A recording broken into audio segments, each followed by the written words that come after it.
no journey. No journey towards hope, no journey towards joy, and no journey of fulfillment is ever easy. And we are rarely fully prepared when we begin that journey. Yet by first overcoming ourselves, we become what the world needs and expects of us. So as Baye shares his gifts with us tonight, I invite you to listen, I invite you to learn, and to most of all be entertained and inspired, moving one step closer to fulfilling the destiny that history calls each and every one of us to embrace. So with no further ado, I give you Baye McNeil.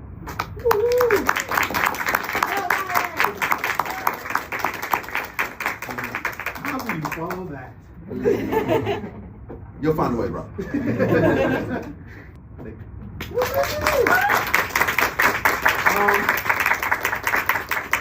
You know, see, you messed it up for me, Henry, because I had a plan to read something light, but you did not set up a light story.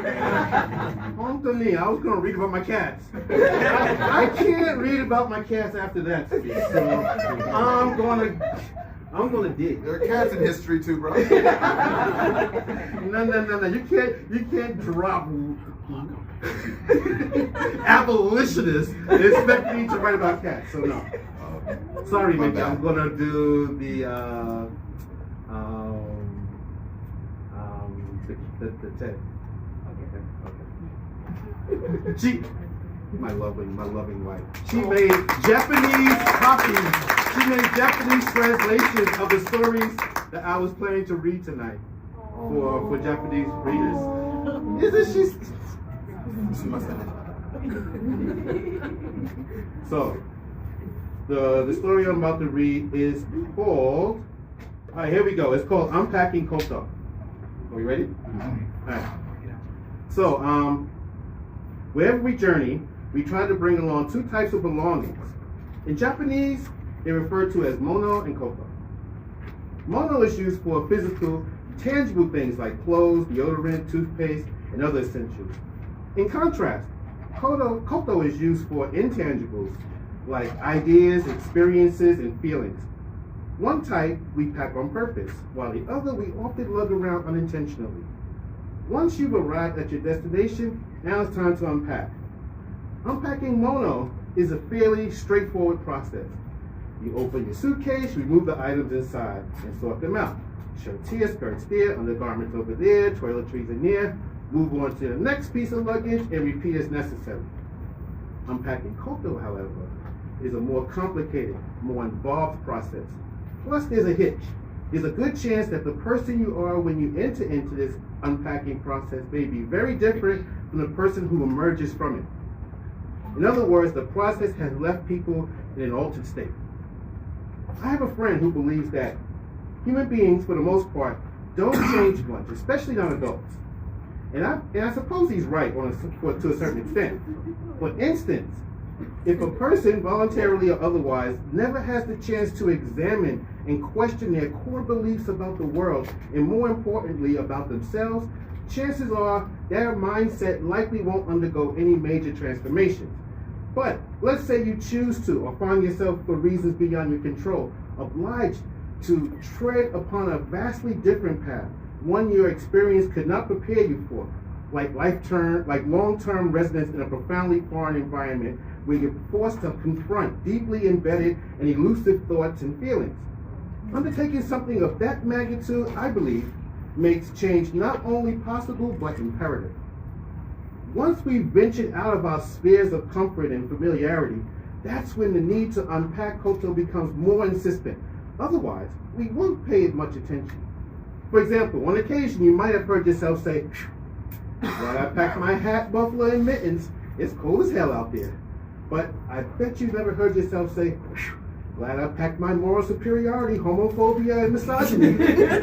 Well, let's hope you have it anyway. We've been collecting this Koto ever since we were children. We carry it around with us all day, every day, to the point where we don't even notice its weight. Do you notice the weight of your liver or your gluteus maximus? Probably not. That is, unless you like pizza and beer as much as I do, then you might. We keep most of this Koto in our hearts, in our minds, and in our souls. You probably got some of it stashed away in your glutes too. But the point is, the weight is distributed in such a way that we usually don't notice it until we unpack it. And trust me, once you have, you feel like you've given your soul an enema. Case in point, I only planned to stay for a year when I first came to Japan, but years flew by and friends back home shifted from asking when I would return to the U.S. to if I would ever return to the U.S. And later it would swing to, be, looks like getting out of here was the best thing you ever did for yourself. The point is, it wasn't long before I began to think of Japan as my home base indefinitely. It was then that one of these intangibles decided to make an appearance.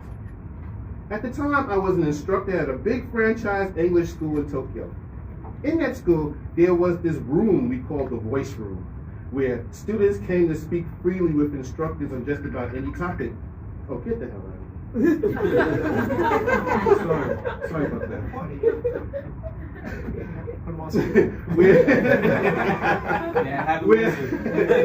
We called the voice room, where students came to speak freely with instructors on just about any topic. We weren't supposed to venture into sensitive subjects like politics or religion or sex, but I'd let the students break the rules if they push the issue. Ochaksama-kami-sama, right? That means the customer is God. One day, it was me and 3 Japanese students I taught several times before. 3 habitual rule breakers they were. These guys love to talk about the differences between Japan and America, the cultures and the people. Many students did. However, these 3 students' opinions usually got political. I'd indulge them though, for no other reason than to break up the monotony. I mean, many students only wanted to talk about safe topics like Disneyland or shrines or sushi, or would try to confirm their stereotypes about black people or about Americans. Not a fan of those combos, I gotta tell you.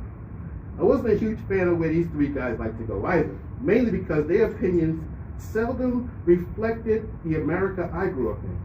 Yet, they had the audacity to assert these beliefs with authority, like they were canon, at me, the only American in the room.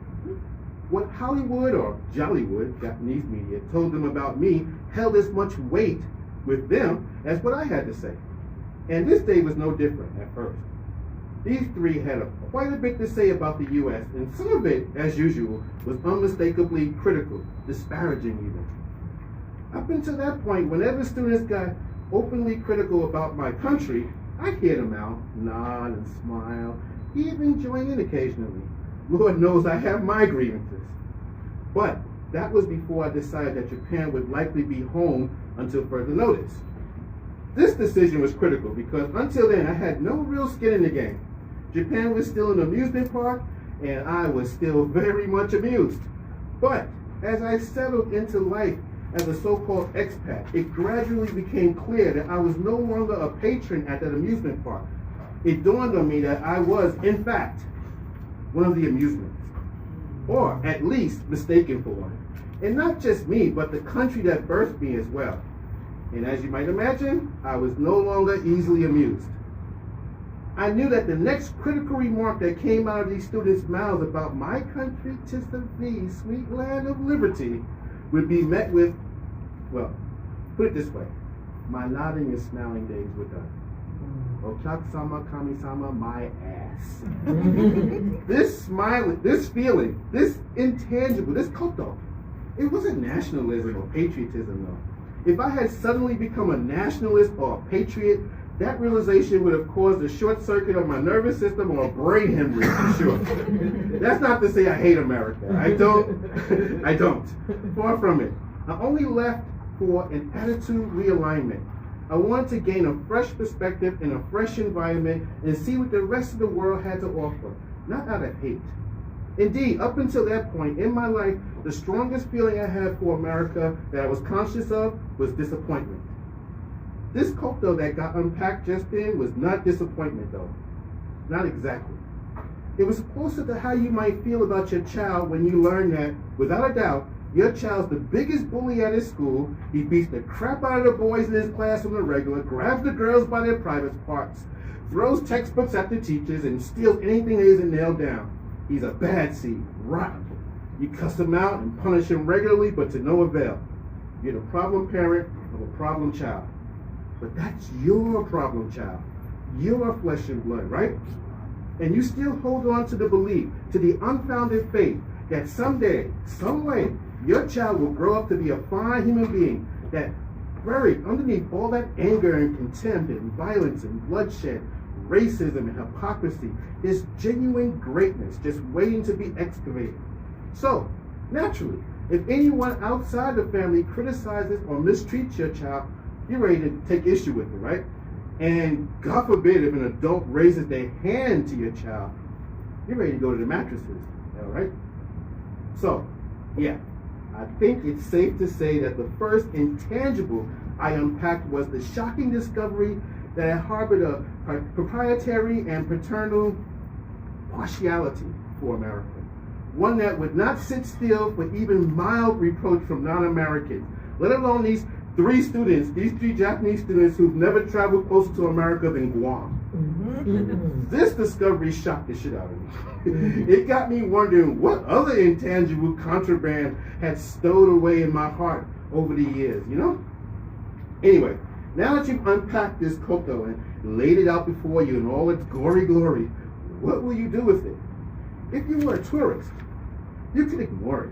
But you're not a tourist. You're an expat, an immigrant, an exile, a foreigner, an alien, a displaced person, an outsider, a gaiji, a gaikokuji, or what have you. No matter how you self-identify or find yourself labeled, you're a human being striving to build meaningful relationships you hope to sustain, trying to hone a mindset that will behoove you, benefit you, and position you to succeed in your new environment.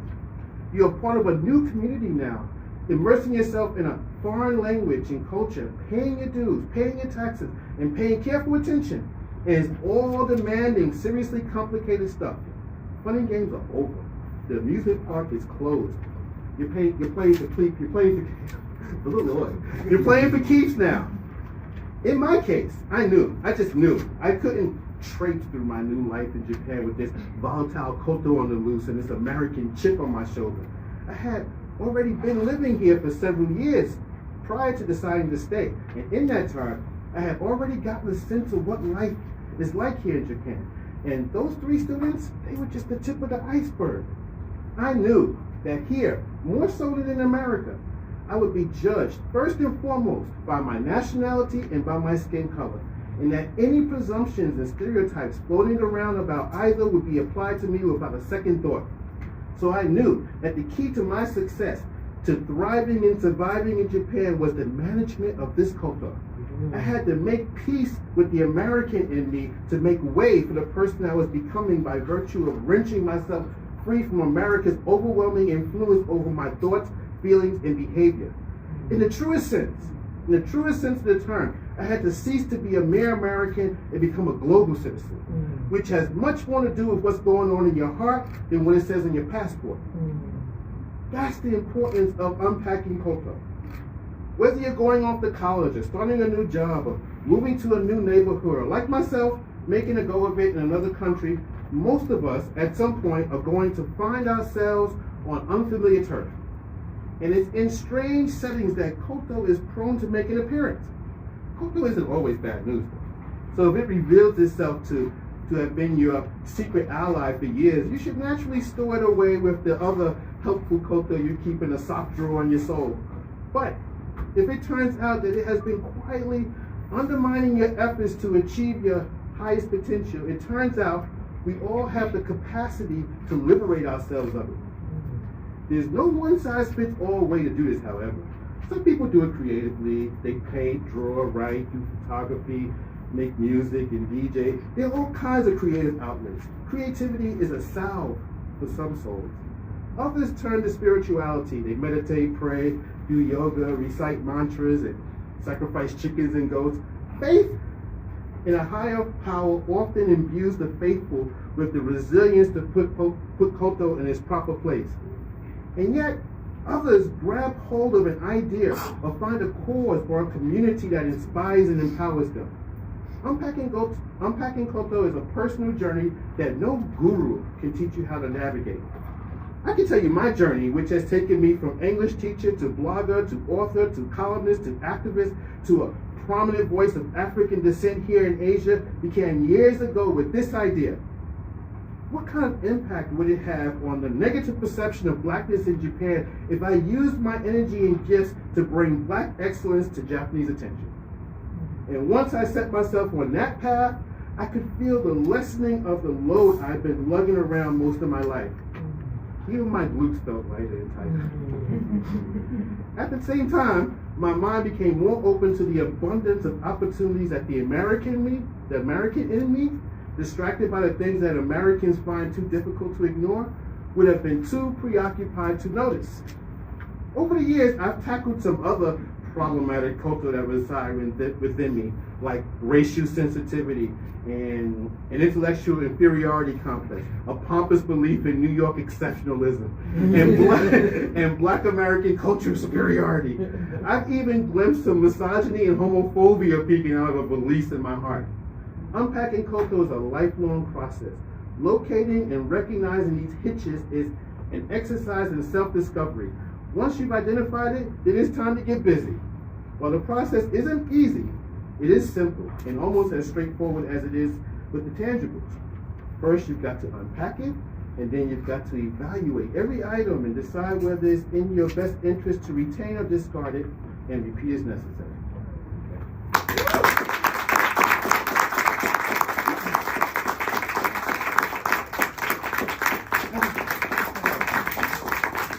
Thank you for your patience, sometimes. That was this too. That was the